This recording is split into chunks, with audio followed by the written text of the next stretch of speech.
श्रीमद् भगवद गीता एक ऐसा विलक्षण ग्रंथ है जिसका आज तक ना तो कोई पार पा सका है, ना पार पाता है, ना पार पा सकेगा और न पार पा ही सकता है।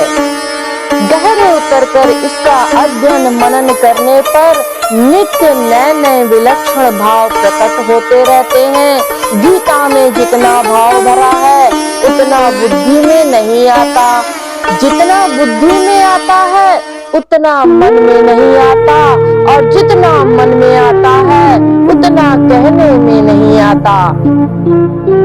जितना कहने में आता है उतना लिखने में नहीं आता। गीता असीम है, पर ओम श्री परमात्मने नमः। कृष्णं वंदे जगद्गुरुम्। नमस्ते, मैं शैलजा अपने चैनल पर आप सबका हार्दिक स्वागत करती हूँ। आशा करती हूँ आप सब स्वस्थ एवं प्रसन्न होंगे। गीता में किसी मत का आग्रह नहीं है, केवल प्रत्युत जीव के कल्याण का ही आग्रह है। मतभेद गीता में नहीं। भगवान अनंत है, उनका सब कुछ अनंत है, फिर उनके मुखारविंद से निकली हुई गीता के भावों का अंत आ ही कैसे सकता है। जय श्री कृष्ण। ओम श्री परमात्मने नमः। वंशीधरं तोत्रधरं नमामि मनोहरं मोहरं च कृष्णं मालाधरं धुरंधरं च पाठः सारथ्यकरं च देवं कर्तव्यदीक्षां च समत्वशिक्षां ज्ञानस्य भिक्षां शरणागतिं च ददाति गीता करुणाद्रभूता कृष्णेन गीता जगतो हिताय संजीवनी साधक जीवनीयं प्राप्तिं हरेव सरलं ब्रवीत करोति दूरं पथिविघ्न बाधां ददाति शीघ्रं परमात्म सिद्धिम्।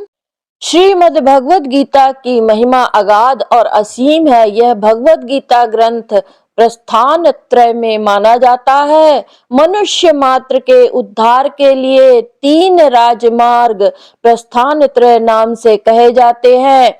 एक वैदिक प्रस्थान है जिसको उपनिषद कहते हैं, एक दार्शनिक प्रस्थान है जिसको ब्रह्म सूत्र कहते हैं, और एक स्मार्त प्रस्थान है जिसको भगवद गीता कहते हैं। उपनिषदों में मंत्र है, ब्रह्म सूत्र में सूत्र है, भगवद गीता में श्लोक है। भगवद गीता में श्लोक होते हुए भी भगवान की वाणी होने से मंत्र ही है। इन श्लोकों में बहुत गहरा अर्थ भरा हुआ है, होने से इसको सूत्र भी कह सकते हैं। उपनिषद अधिकारी मनुष्यों के काम की चीज है और ब्रह्म सूत्र विद्वानों के काम की चीज है, परंतु भगवत गीता सभी के काम की चीज है। ततः श्वेतर्हर्ययुक्ते महती स्यन्दने स्थितौ माधवः पाण्डवश्चैव दिव्यो शंखो प्रदत्मतुः। इस श्लोक की व्याख्या इस प्रकार से है। ततः श्वेतहर्य युक्ते, चित्ररथ गंधर्वे ने अर्जुन को 100 दिव्य घोड़े दिए थे। इन घोड़ों में यह विशेषता थी कि इनमें से युद्ध में कितने ही घोड़े क्यों न मारे जाएं, पर ये संख्या में 100 के 100 ही बने रहते थे, कम नहीं होते थे। ये पृथ्वी स्वर्ग आदि सभी स्थानों में जा सकते थे। इन्हीं 100 घोड़ों में सुंदर और सुशिक्षित 4 सफेद घोड़े अर्जुन के रथ में जुटे हुए थे। महती स्यन्दने स्थितौ, यज्ञों में आहुति रूप से दिए गए घी की को खाते खाते अग्नि को अजीर्ण हो गया था। इसलिए अग्निदेव खांडव वन की विलक्षण विलक्षण जड़ी बूटियां खाकर जलाकर अपना अजीर्ण दूर करना चाहते थे, परंतु देवताओं के द्वारा खांडव वन की रक्षा की जाने के कारण अग्निदेव अपने कार्य में सफल नहीं हो पाते थे। वे जब जब खांडव वन को जलाते तब तब इंद्र वर्षा करके उसको उसकी अग्नि बुझा देते थे। अंत में अर्जुन की सहायता से अग्नि ने उन पूरे वन को जलाकर अपना अजीर्ण दूर किया और प्रसन्न होकर अर्जुन को यह बहुत बड़ा रथ दिया। 9 बैलगाड़ियों में जितने अस्त्र शस्त्र आ सकते हैं उतने अस्त्र शस्त्र इस रथ में पड़े रहते थे। यह सोने से मढ़ा हुआ और तेजोमय था। इसके पहिए बड़े ही दृढ़ एवं विशाल थे। इसकी ध्वजा बिजली के समान चमकती थी। यह ध्वजा 1 योजन 4 कोस तक अर्थात 4 कोस तक फहराया करती थी। इतनी लंबी होने पर भी इसमें ना तो बोझ था, ना यह कहीं रुकती थी और ना कहीं वृक्ष आदि में अटकती ही थी। इस ध्वजा पर हनुमान जी विराजमान थे।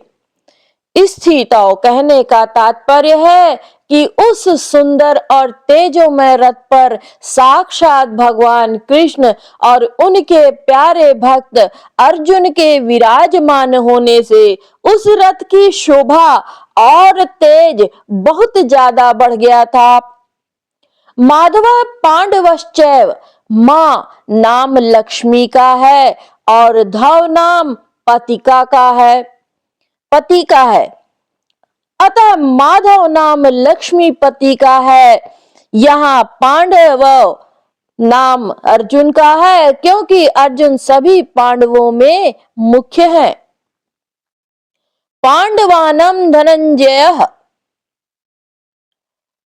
अर्जुन नर के और श्री कृष्ण नारायण के अवतार थे। महाभारत के प्रत्येक पर्व के आरंभ में नर अर्जुन और नारायण भगवान श्री कृष्ण को नमस्कार किया गया है। नारायणं नमस्कृत्य नरं चैव नरोत्तम। इस दृष्टि से पांडव सेना में भगवान श्री कृष्ण और अर्जुन ये दोनों मुख्य थे। संजय ने भी गीता के अंत में कहा है कि जहां योगेश्वर भगवान श्री कृष्ण और गांडीव धनुषधारी अर्जुन रहेंगे वहीं पर श्री विजय विभूति और अटल नीति रहेगी। दिव्यो शंखो प्रधत्म मतुः। भगवान श्री कृष्ण और अर्जुन के हाथ में जो शंख थे वे तेजोमय और अलौकिक थे। उन शंखों को उन्होंने बड़े जोर से बजाया। यहां शंका हो सकती है कि कौरव पक्ष में मुख्य सेनापति पितामह भीष्म हैं, इसलिए उनका सबसे पहले शंख बजाना ठीक है। परंतु पांडव सेना में कुछ मुख्य सेनापति धृष्टद्युम्न के रहते हुए भी ही सारथी बने हुए भगवान श्री कृष्ण ने सबसे पहले शंख क्यों बजाया? इसका समाधान है कि भगवान सारथी बने चाहे महारथी बने, उनकी मुख्यता कभी मिट नहीं सकती। वे जिस किसी भी पद पर रहें सदा सबसे बड़े ही बने रहते हैं। कारण है कि वे अच्युत हैं, कभी च्युत होते ही नहीं। पांडव सेना में भगवान श्री कृष्ण ही मुख्य थे और वे ही सबका संचालन करते थे। जब वे बाल्यावस्था में थे उस समय भी नंद उपनंद आदि उनकी बात मानते थे। तभी तो उन्होंने बालक श्री कृष्ण के कहने से परंपरा से चली आई इंद्र पूजा को छोड़कर गोवर्धन की पूजा करनी शुरू कर दी। तात्पर्य है कि भगवान जिस किसी अवस्था में, जिस किसी स्थान पर और जहां कहीं भी रहते हैं, वहां वे मुख्य ही रहते हैं। इसलिए भगवान ने पांडव सेना में सबसे पहले शंख बजाया। जो स्वयं छोटा होता है वही ऊंचे स्थान पर नियुक्त होने से बड़ा माना जाता है। अतः जो ऊंचे स्थान के कारण अपने को बड़ा मानता है, वह स्वयं वास्तव में छोटा ही होता है। परंतु जो स्वयं बड़ा होता है, वह जहां भी रहता है, उसके कारण वह स्थान भी बड़ा माना जाता है। जैसे भगवान यहाँ सारथी बने हैं, तो उनके कारण वह सारथी का स्थान, पद भी ऊंचा हो गया। अब संजय आगे के 4 श्लोकों में पूर्व श्लोक का खुलासा करते हुए दूसरों के शंखवादन का वर्णन करते हैं। पांचजन्य जन्यम ऋषिकेशो देवदत्तं धनंजयः पौंड्रम दद्मो महाशंखम भीमकर्मावृकोदरः। अब इसकी व्याख्या, इस श्लोक की व्याख्या इस प्रकार से है। पांचजन्यम ऋषिकेश, सबके अंतर्यामी अर्थात सबके भीतर की बात जानने वाले साक्षात भगवान श्री कृष्ण ने पांडवों के पक्ष में खड़े होकर पांचजन्य नामक शंख बजाया। भगवान ने पंचजन नामक शंख रूपधारी दैत्यों को मारकर उसके शंख रूप से ग्रहण किया था, इसलिए इस शंख का नाम पांचजन्य हो गया।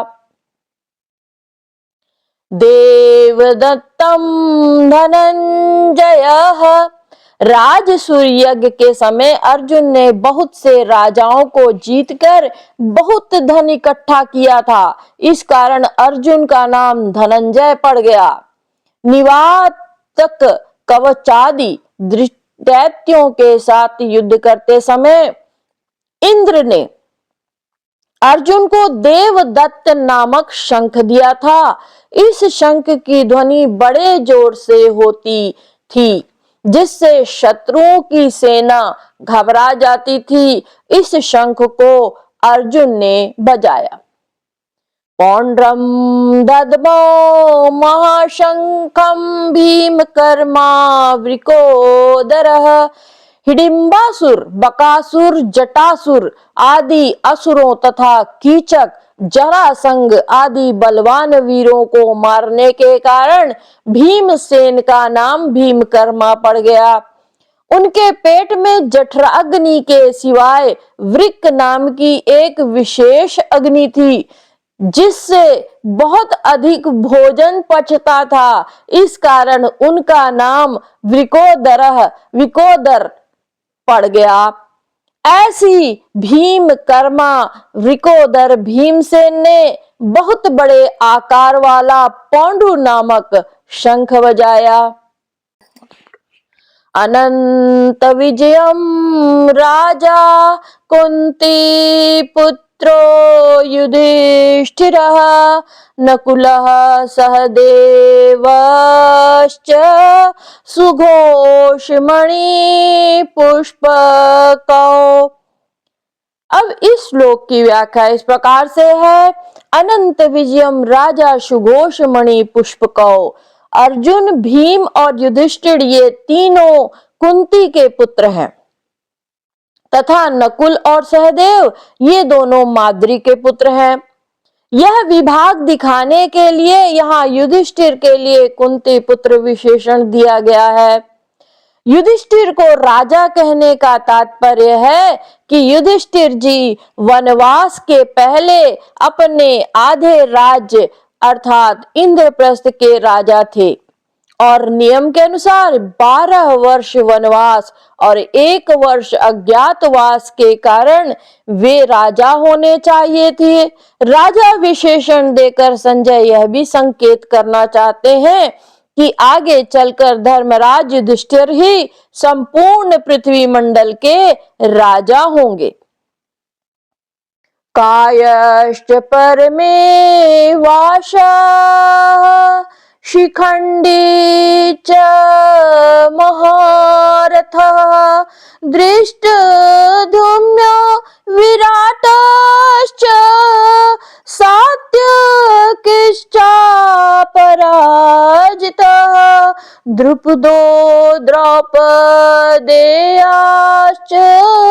सर्वशः पृथ्वीपते सौभद्रस्य महाबाहु शंखाद्मुह पृथक पृथक। इस श्लोक की व्याख्या इस प्रकार से है। कायश्च परमे ध्वसाः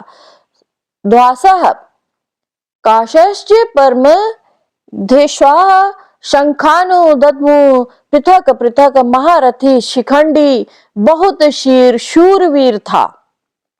महारथी शिखंडी बहुत शूरवीर था। वह पहले जन्म में स्त्री अर्थात काशीराज की कन्या अंबा था और इस जन्म में भी राजा द्रुपद को पुत्री रूप से प्राप्त हुआ था। आगे चलकर यही शिखंडी स्थूणाकर्ण नामक यक्ष से पुरुषत्व प्राप्त करके पुरुष बना। भीष्म जी इन सब बातों को जानते थे और शिखंडी को स्त्री ही समझते थे। इस कारण वे इस पर बाण नहीं चलाते थे। अर्जुन ने युद्ध के समय इसी को आगे कर भीष्म जी पर बाण चलाए और उनको रथ से नीचे गिरा दिया। अर्जुन का पुत्र अभिमन्यु बहुत शूरवीर था। युद्ध के समय इसने द्रोणा निर्मित चक्रव्यूह में घुसकर अपने पराक्रम से बहुत से वीरों का संहार किया। अंत में कौरव सेना के 6 महारथियों ने इसको अन्याय पूर्वक घेर कर इस पर अस्त्र शस्त्र चलाए। दुशासन के पुत्र द्वारा सिर पर गदा का प्रहार होने से इसकी मृत्यु हो गई। संजय ने शंखवादन के वर्णन में कौरव सेना के शूरवीरों में से केवल भीष्म जी का ही नाम लिया और पांडव सेना के शूरवीरों में से भगवान श्री कृष्ण, अर्जुन, भीम आदि 18 वीरों के नाम लिए। इससे ऐसा प्रतीत होता है कि संजय के मन में अधर्म के पक्ष अर्थात कौरव सेना का आदर नहीं है, इसलिए वे अधर्म के पक्ष का अधिक वर्णन करना उचित नहीं समझते। परंतु उनके मन में धर्म के पक्ष अर्थात पांडव सेना का आदर होने से और भगवान श्री कृष्ण तथा पांडवों के प्रति आदर भाव होने से वे उनके पक्ष का ही अधिक वर्णन करना उचित समझते हैं और उनके पक्ष का वर्णन करने में ही उनको आनंद आ रहा है। सघोषो धात्र राष्ट्राणम हृदयानि वेदारयत् नभाश्च पृथ्वीं चैव तुमुलो व्यनुनादयन्। इस श्लोक की व्याख्या इस प्रकार से है। सघोषो धात्र राष्ट्राणम तुमुलो व्यनुनादयम्। पांडव सेना की यह शंख ध्वनि इतनी विशाल गहरी, ऊंची और भयंकर हुई कि उस ध्वनि से पृथ्वी और आकाश के बीच का भाग गूंज उठा। उस शब्द से अन्याय पूर्वक राज्य को हड़पने के और उनकी सहायता के लिए उनके पक्ष में खड़े हुए राजाओं के हृदय विदीर्ण हो उठ गए। तात्पर्य है कि हृदय को किसी अस्त्र शस्त्र से विदीर्ण करने से जैसी पीड़ा होती है, वैसी ही पीड़ा उनके हृदय में शंख ध्वनि से हो गई।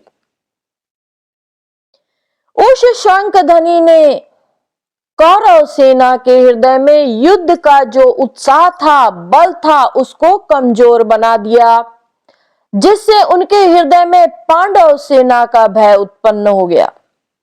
संजय ये बातें धृतराष्ट्र को सुना रहे हैं।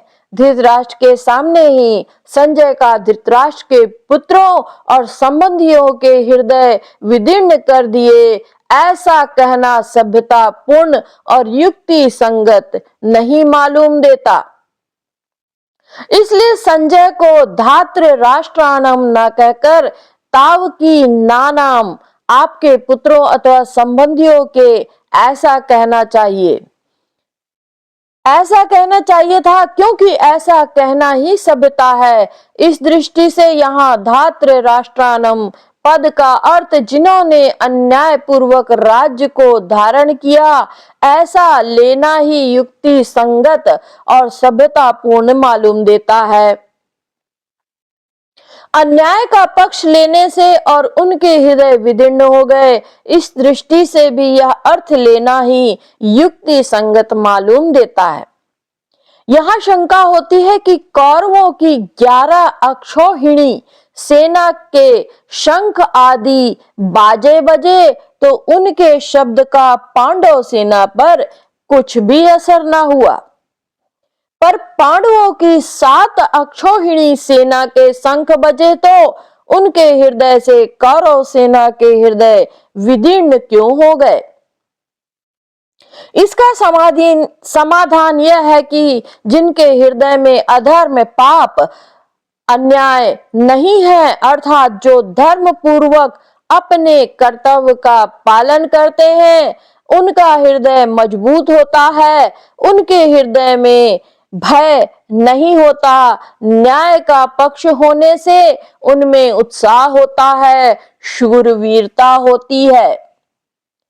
पांडवों ने वनवास के पहले भी न्याय और धर्म पूर्वक राज्य किया था और वनवास के बाद भी नियम के अनुसार कौरवों से न्याय पूर्वक राज्य मांगा था।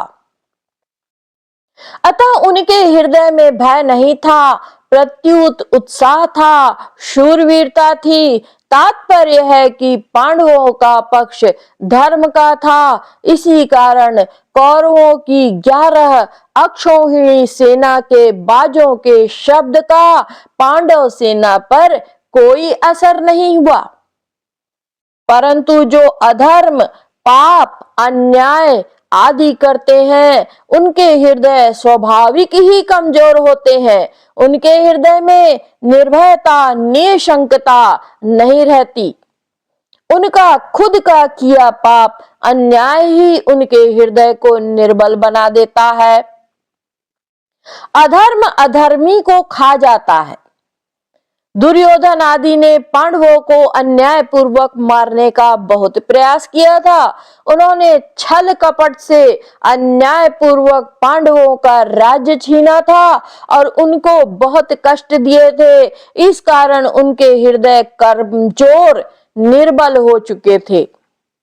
तात्पर्य है कि कौरवों का पक्ष अधर्म का था, इसलिए पांडवों की 7 अक्षौहिणी सेना की शंख ध्वनि से उनके हृदय विदीर्ण हो गए।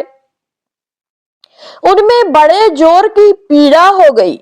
इस प्रसंग से साधक को सावधान हो जाना चाहिए कि उसके द्वारा अपने शरीर, वाणी, मन से कभी भी कोई अन्याय और अधर्म का आचरण न हो।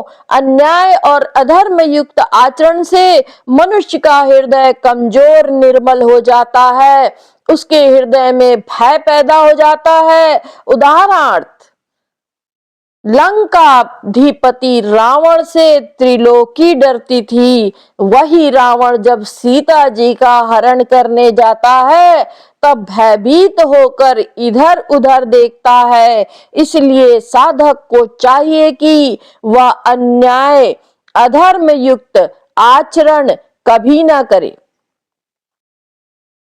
अन्यायेन धृतम राष्ट्रम यस्ते धृतराष्ट्रा, ऐसा बहुब्रीहि समास होने के कारण धृतराष्ट्र एवं इस विग्रह में स्वार्थ में तद्धित का अर्ण प्रत्यय किया गया, जिससे धात्र राष्ट्र यह रूप बन गया। यहाँ षष्ठी विभक्ति के प्रयोग की आवश्यकता होने से षष्ठी में धात्र राष्ट्राणम ऐसा प्रयोग किया गया। दुर्योधन के पक्ष में 11 अक्षौहिणी सेना का होना संभव ही नहीं था, परंतु जब पांडव वनवास में चले गए तब दुर्योधन ने धर्मराज युधिष्ठिर की राज्य करने की नीति को अपनाया। जैसे युधिष्ठिर जी अपना कर्तव्य समझकर प्रजा को सुख देने के लिए धर्म और न्याय पूर्वक राज्य करते थे, ऐसे ही दुर्योधन ने अपना राज्य स्थापित करने के लिए, अपना प्रभाव जमाने के लिए प्रजा के साथ युधिष्ठिर के समान बर्ताव किया। 13 वर्ष तक प्रजा के साथ अच्छा बर्ताव करने से युद्ध के समय बहुत सेना जुट गई, जो कि पहले पांडवों के पक्ष में थी और पांडवों को चाहती थी। इसी प्रकार 9 अक्षौहिणी सेना तो प्रजा के साथ अच्छे बर्ताव के प्रभाव से दुर्योधन के पक्ष में हो गई और भगवान श्री कृष्ण की एक अक्षौहिणी नारायणी सेना को तथा मद्रराज शल्य की एक अक्षौहिणी सेना को दुर्योधन ने चालाकी से अपने पक्ष में कर लिया, जो कि पांडवों के पक्ष में थी। अतः दुर्योधन के पक्ष में 11 अक्षौहिणी सेना और पांडवों के पक्ष में 7 अक्षौहिणी सेना थी। सून बीच 10 कंदर देखा, आवा निकट जति के वेशा, जाके डर सुर असुर डराही, निसी न नींद दिन अन्न न खाही। 110 शीस स्वान की नाई, इति उतचितई चला भड़िहाई। इमी कुपंथ पग देत खगेसा, रहन तेज तन बुद्धि बल लेसा। अथ व्यवस्थितान् दृष्ट्वा धातृराष्ट्रान् कपिध्वज, प्रवृत्ते शस्त्र संपाते, धनुरुदम्य पांडवः। ऋषिकेशं तदा वाक्यमिदुर्महीपते।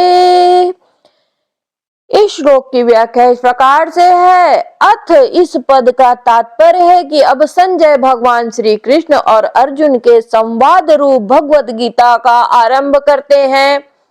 18वें अध्याय के 74वें श्लोक में आए इति पद से यह संवाद समाप्त होता है। ऐसे ही भगवद गीता के उपदेश का आरंभ उसके दूसरे अध्याय के 11वें श्लोक से होता है और 18वें अध्याय के 66वें श्लोक में यह उपदेश समाप्त होता है। प्रवृत्ते शंभ संपाते, यद्यपि पितामह भीष्म ने युद्धारंभ की घोषणा के लिए शंख नहीं बजाया था, प्रत्युत केवल दुर्योधन को प्रसन्न करने के लिए ही शंख बजाया था। तथापि कौरव और पांडव सेना ने उसको युद्धारंभ की घोषणा ही मान लिया और अपने अपने अस्त्र शस्त्र हाथ में उठाकर तैयार हो गए। इस तरह सेना को शस्त्र उठाए देखकर वीरता में भरकर अर्जुन ने अपना गांडीव धनुष हाथ में उठा लिया।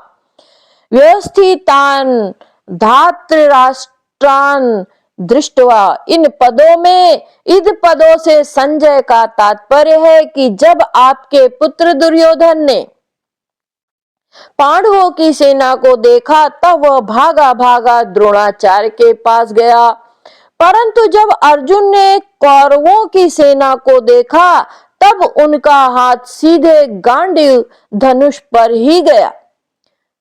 धनुरुद्यम, इससे मालूम होता है कि दुर्योधन के भीतर भय है और अर्जुन के भीतर निर्भयता है, उत्साह है, वीरता है।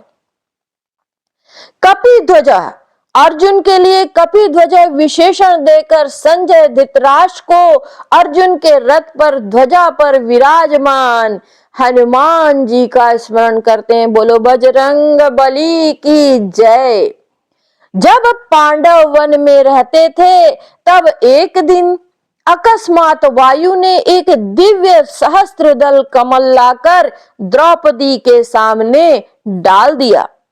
उसे देखकर द्रौपदी बहुत प्रसन्न हो गई और उसने भीमसेन से कहा कि वीरवर आप ऐसे बहुत से कमल ला दीजिए। द्रौपदी की इच्छा पूर्ण करने के लिए भीमसेन वहां से चल पड़े। जब वे कदली वन में पहुंचे तब वहां उनकी हनुमान जी से भेंट हो गई। बोलो श्री बजरंग बली की जय। उन दोनों की आपस में कई बातें हुई। अंत में हनुमान जी ने भीमसेन से वरदान मांगने के लिए आग्रह किया।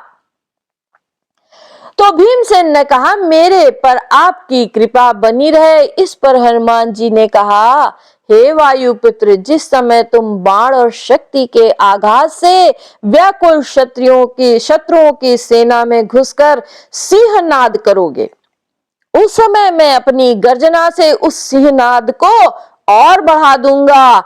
इसके सिवाय अर्जुन की रथ की ध्वजा पर बैठकर मैं ऐसी भयंकर गर्जना किया करूंगा जो शत्रुओं के प्राणों को हरने वाली हो, जिससे तुम लोग अपने शत्रुओं को सुगमता पूर्वक मार सकोगे।